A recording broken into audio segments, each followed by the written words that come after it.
Understanding the chemical properties of basis and acids. चलो एक simple diagram use करते हैं, रिलेशनशिप और पीएच का आइडिया क्लियरली दिखेगा। चलो बेसिक से स्टार्ट करते हैं। एसिड और बेस को हम उनके बिहेवियर से पहचानते हैं, स्पेशली जब वो पानी में डिसॉल्व होते हैं।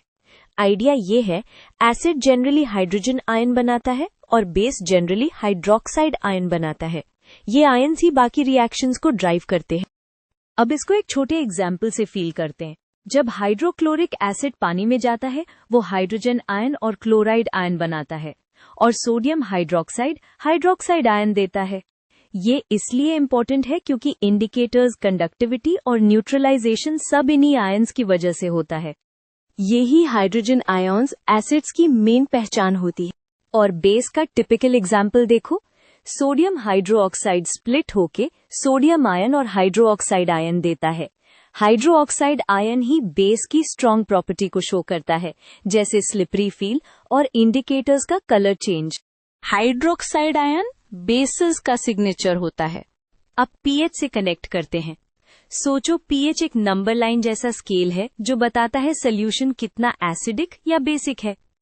7 के आसपास न्यूट्रल होता है। 7 से छोटा मतलब एसिडिक और 7 से बड़ा मतलब बेसिक। इससे हम क्विकली क्लासिफाई कर पाते हैं। 7 न्यूट्रल का रेफरेंस पॉइंट होता है। केमिकल प्रॉपर्टीज का बिग पार्ट रिएक्शंस हैं। एसिड्स का एक क्लासिक रिएक्शन होता है मेटल्स के साथ। रीजन, मेटल इलेक्ट्रॉन्स दे सकता है और एसिड के हाइड्रोजन आयन्स उन इलेक्ट्रॉन्स को लेके हाइड्रोजन गैस बना देते हैं, इसलिए बबल्स आते हैं। ये हाइड्रोजन गैस है, इसी से एफर्वेसेंस दिखते हैं। एसिड्स कार्बोनेट्स और बाइकार्बोनेट्स के साथ भी रिएक्ट करते हैं।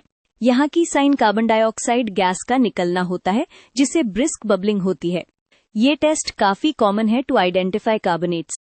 कार्बन डाइऑक्साइड गैस निकलना कार्बोनेट रिएक्शन का क्लियर क्लू है।